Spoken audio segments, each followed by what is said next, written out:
Greetings, everyone. Today I am talking about Andrea Garwood, the woman who met her untimely departure at the church.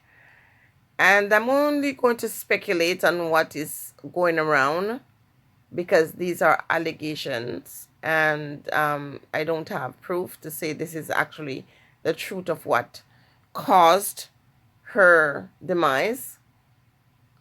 But I'm talking about it because it's all too common. It's very scary. When you decide to get together with your partner, you have to realize it's risky business. As much as you love each other and you build together and you spend 20, 30, 40 years together, there's no guarantee that the relatives will allow you to mourn the loss of your loved one without them showing up to collect. I don't understand why someone would want to benefit from someone's departure. Now, as a wife, if my partner had children from a previous relationship, it would be my responsibility to encourage him to get insurance, to secure himself that if anything happens to him, his children are taken care of. And if I was a good woman, I would make sure that these children receive what their father intended them to have. But you got siblings, you got other relatives who will do every and anything to hurt their relative partner, fight family members or relatives over property, over, sometimes supposed wealth that is not even there. It is a very scary thing to see and hear. Time and time again, I know of circumstances and situations where people are married for 30 years and you got adult kids in their 40s and their 50s who are, keeping their eye on the fact that the wife might inherit everything from her husband that she has built with for 30 years.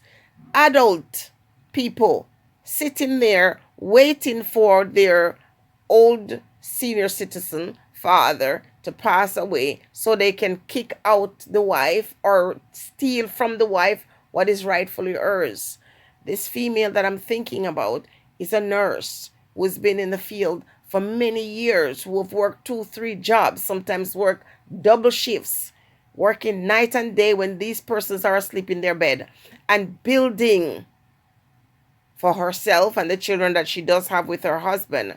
But these adult children from previous relationship can't wait for this person to pass so that they can go and make trouble or worries with this woman.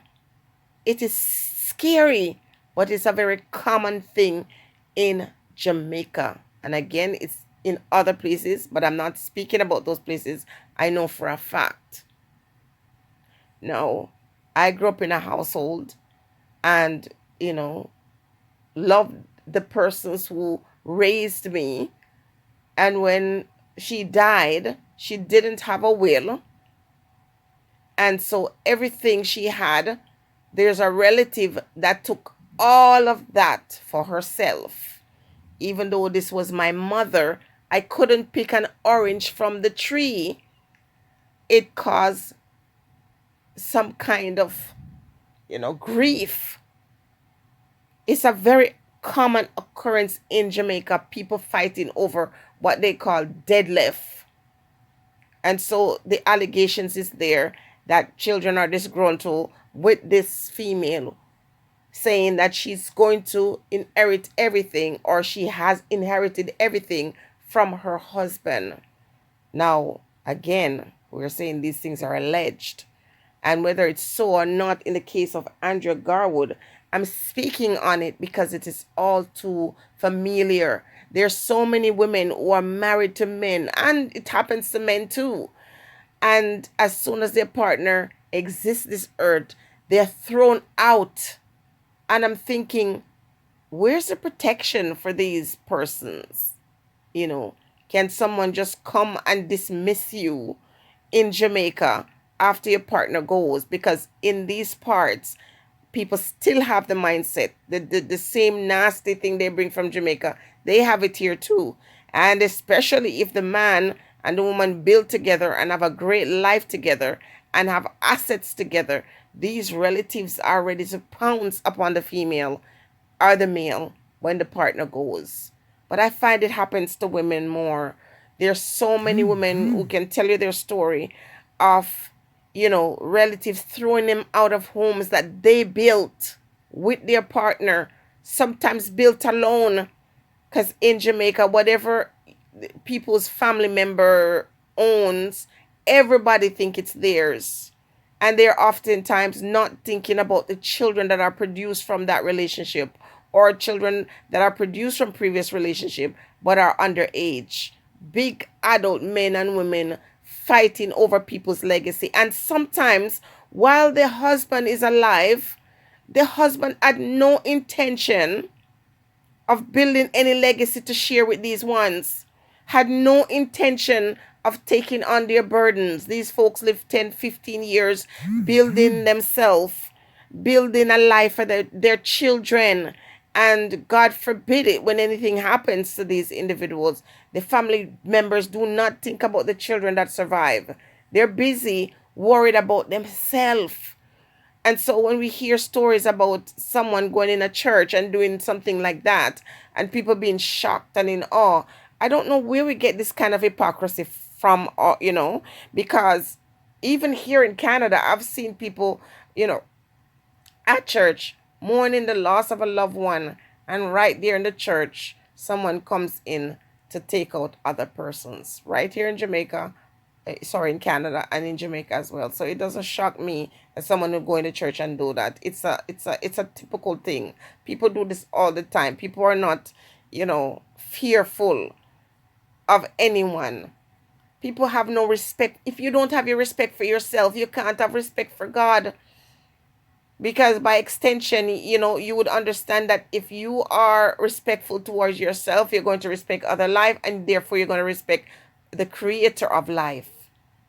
So the shock and the awe and the 2.5 days of, excitement as it relates to this lady's loss of, life, is really so hypocritical. Very hypocritical.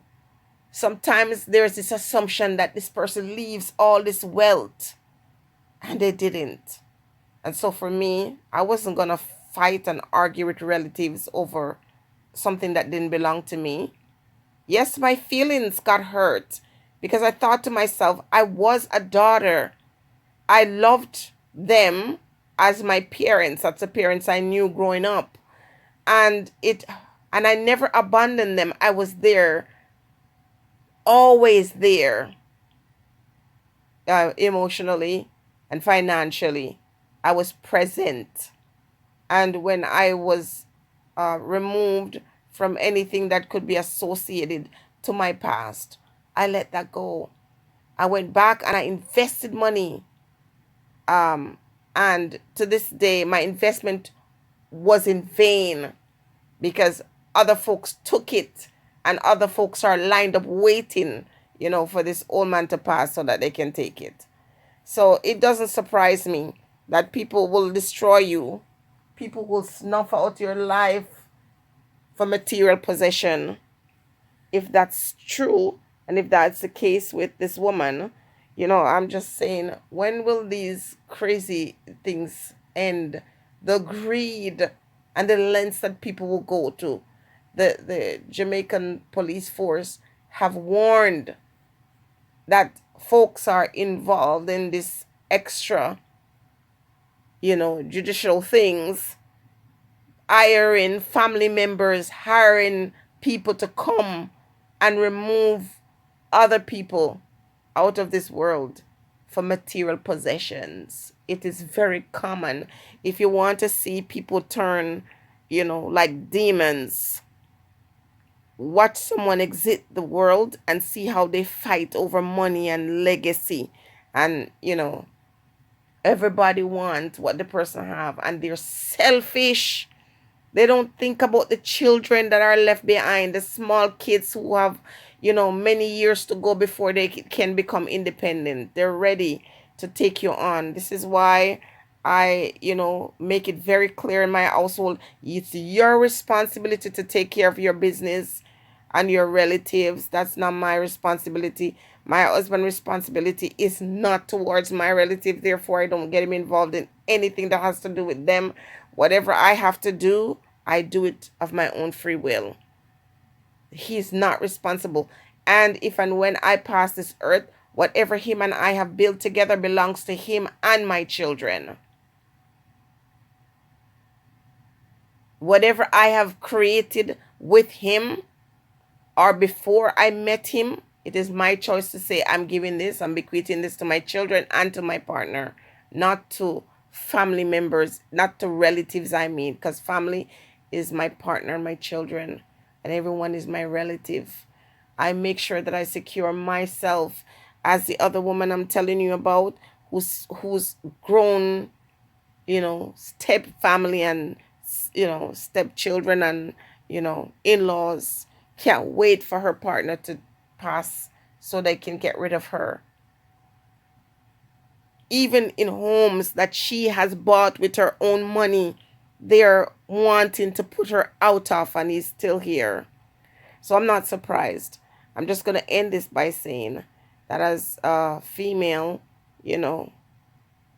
I feel great empathy for the way this woman departed this world. I don't know the whole story. I don't know what's behind it, but I'm not going to justify what happened to her. Some people will say, yeah, she deserved it because whatever. There's no justification for what happened to her. May she rest in peace. We got to do better, but it doesn't even matter if we preach every day, oh, let's do better.